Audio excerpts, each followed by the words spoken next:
Hello and welcome to my very first YouTube video. My name is Caitlin Johnson. I'm a certified personal trainer with a certification in nutrition coaching. I'm also a registered yoga teacher and I've been teaching group fitness for the last 2 years. I want to start with a book review on the book Forever Strong by Dr. Gabrielle Lyon.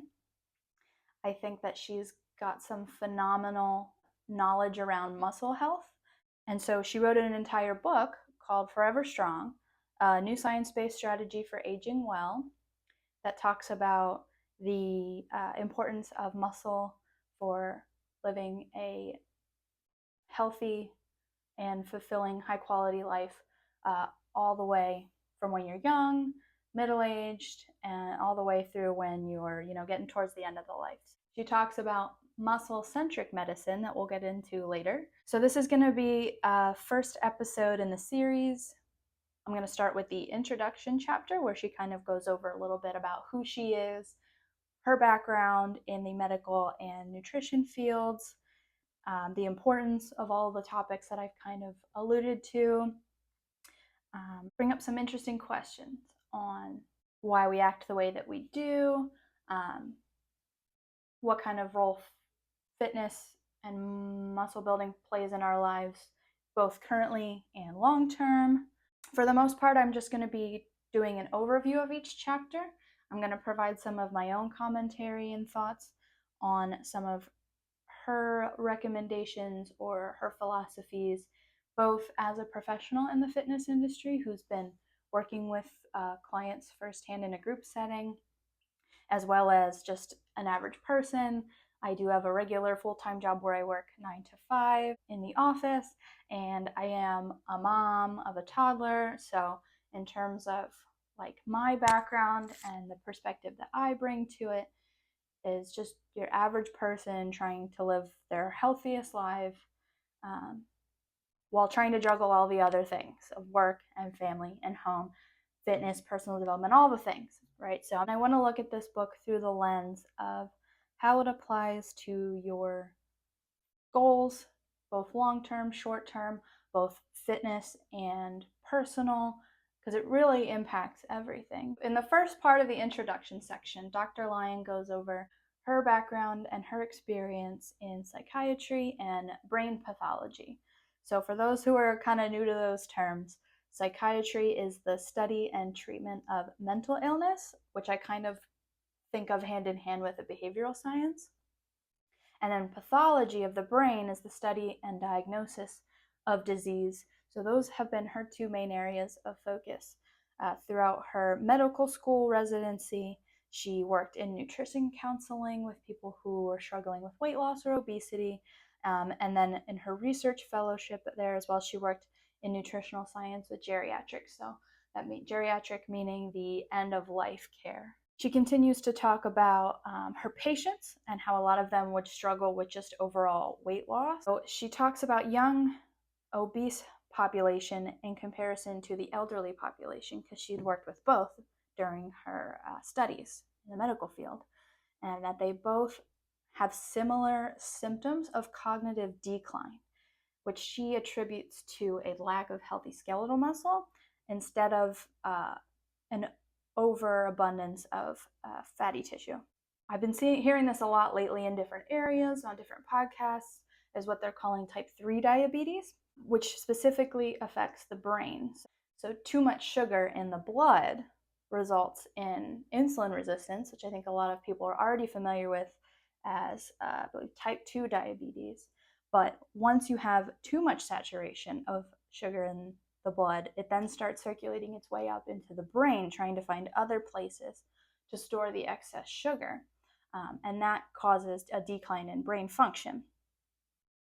And so her focus in her muscle-centric medicine, as I mentioned earlier, is building essentially a storage tank for the sugar. So when you have larger muscle mass, skeletal muscle on your body, all of that muscle tissue is going to help absorb sugar, carbohydrates, kind of like a sponge, because skeletal muscle uses carbohydrates as a primary fuel source for exercise.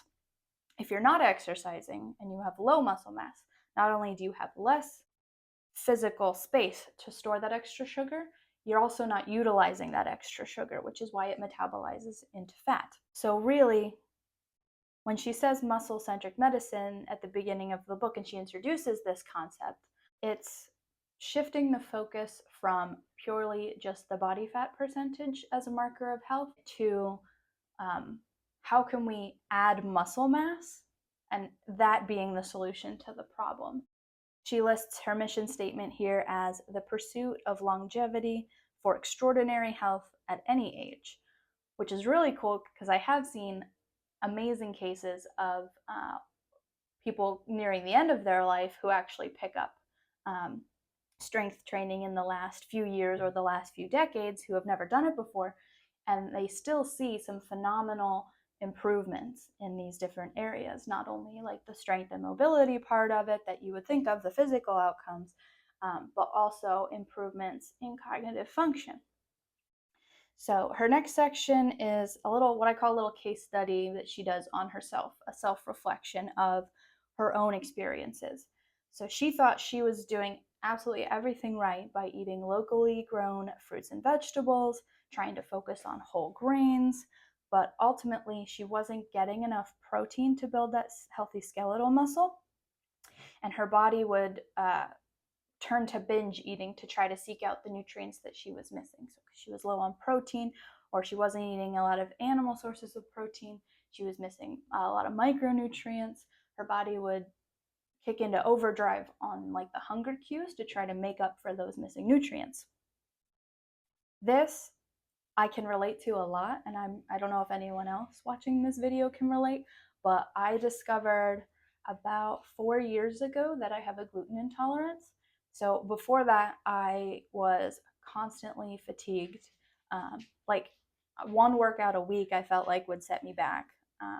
Food started to make me feel sick. Like eating wasn't making me feel nourished or replenished. It was causing a lot of GI issues.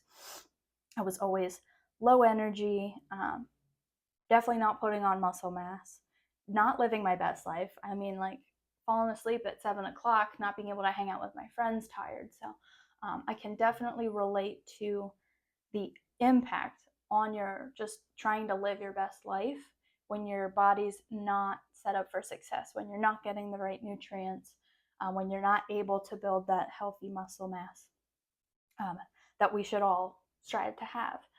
It was a huge game changer for me. So, in terms of, I'm not a registered dietitian, so I can't give you any specific meal plan advice.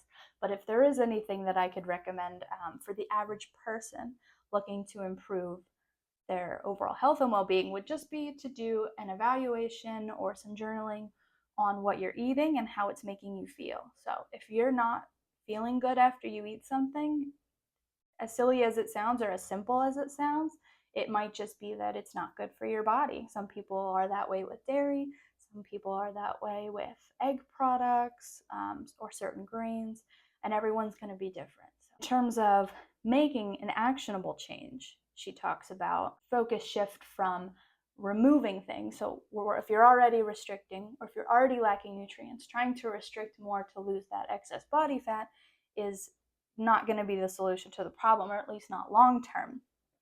The long term problem would be, how can I shift my behaviors to adding things? How can I add more protein to my diet in place of some of these other less nutrient dense foods? How can I incorporate a small amount of strength training in order to build muscle? Because then that will solve some of the other problems. It's not a cure all, it's not going to be the solution for everything, but it can cause a lot of improvements in your overall health and how that impacts your day-to-day life. The question that I have for anyone watching is, do you think about or do you reflect on why you're eating certain foods or why you have certain eating habits or eating patterns? I've noticed that since jumping into the fitness space 2 years ago and talking with friends and family about nutrition, about exercise, it really is akin to a religious practice. And I love the podcast Mind Pump, could not recommend them enough. So if you want to check them out, they talk about this topic a couple of times on some of their shows. But really, exercising regularly and living a healthy lifestyle is similar to a religious practice. A lot of what we do, especially with what we choose to eat or what time of day we eat, what types of food we eat, can be ingrained in the way that we were raised or the way that our culture treats food.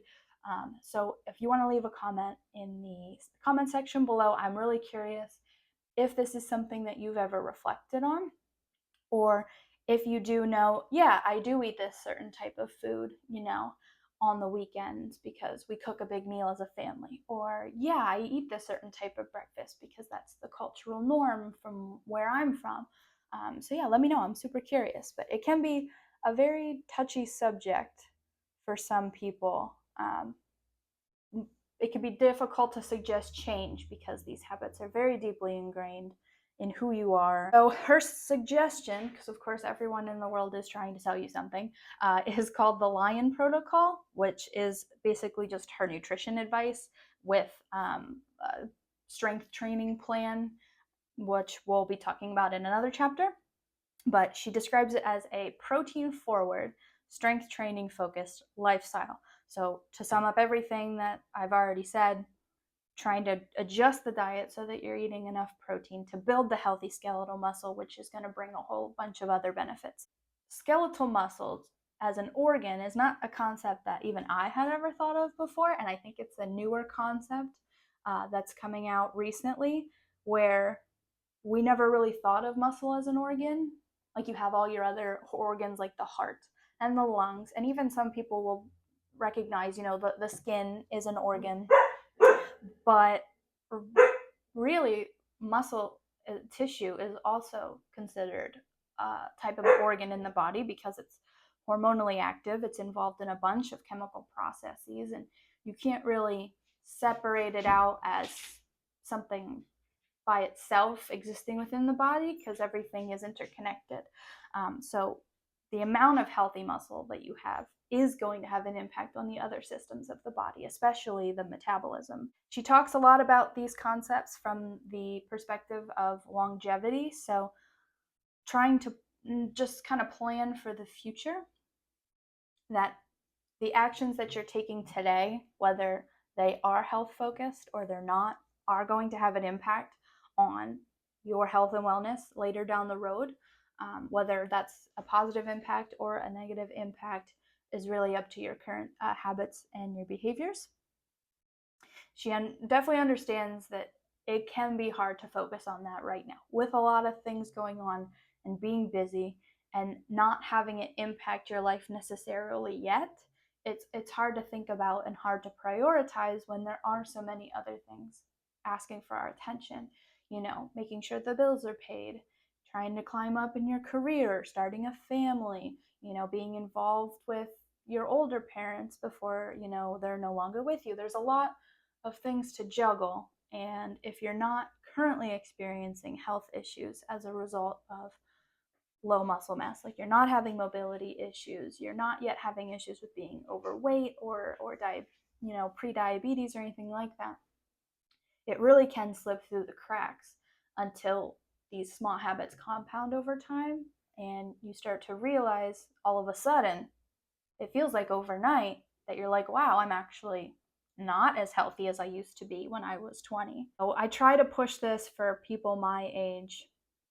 And that's my goal in doing the group fitness classes, is to try to get people interested and engaged in ways that are fun, or exercise can be fun, so that it's something that you stick with throughout your life, trying to build that positive relationship with exercise. My only critique in this section is that she kind of makes it sound like this will solve all the problems. That this is some miracle, like we finally found the solution, which I think it's a good part of a treatment plan or a health and longevity plan, but it's not all of it. I think there's definitely things that you're still going to need possible medication or possible therapy to deal with, but it should be a part of everyone's treatment plan for things such as mental illness, anxiety, also, of course, the physical component of it, the mobility, um, being strong enough to do your day-to-day tasks without being injured, and really building up that bank for the future. So just because you can do what you're doing right now doesn't necessarily mean that you're going to be able to do that forever. I'm a big believer that you should be doing more than what your life demands for as long as you can. So if your goal when you're 80 years old and you are approaching the end of your life, you want to be able to walk the beach with your spouse, or you want to be able to sit down and play with your grandkids and get up off the floor, I'm a firm believer that you have to be doing more than that for as long as you can, because eventually you're going to start to deteriorate. Eventually, you're not going to be able to make gains. So, the further out ahead that you can get, the less you're going to kind of fall back, if that makes sense. The last section she talks about in here is changing your mindset. She calls it mindset reset. So, from a behavioral science perspective, she talks about understanding the drivers for behavior, which I'm sure she dealt with a lot in her nutrition counseling days when she would work with patients on their habits and behaviors, how she wanted them to make changes, actionable changes in their day-to-day lives to see those positive outcomes. So, for example, if you're someone who has ever described yourself as unathletic, or you're someone who just hates the gym, you could never see yourself being a gym rat, that label kind of already funnels yourself into a category where you don't really believe that you have the capacity for change or that you're capable of change. I personally find it incredibly empowering for my health and fitness, overall well being, that those things are mostly within my control. If I'm not suffering from a particular disease at the moment, if I'm not suffering from any major mobility issues or anything like that, I have a lot of power over my daily habits, over my eating behaviors, and my exercise behaviors. So if I'm unhappy in any of those areas, I have the power to change it. And I think that's a really great point to leave off here at the end of the introduction chapter, really empowering yourself to make that change. The rest of the chapters are going to have information and knowledge and tips and tricks and advice to help you make those changes. But ultimately, the starting point and the first step is really deciding that you are capable of changing. So, yeah, that's what I have for you today with the introduction chapter. I cannot say exactly when the next video will be up because, like I said, I'm your average person with a full-time job and my group fitness stuff and a family. And so I'm not going to commit to a week from now or even a month from now. So I want to make sure that I really go through each chapter thoroughly, really sharpen my thoughts and how I relate to this content before I bring it to anyone else. So thank you for watching. Feel free to hit the subscribe button. Thank you so much for spending just a little bit of time with me. I hope I created something a little bit more authentic than what most people are putting out on YouTube nowadays.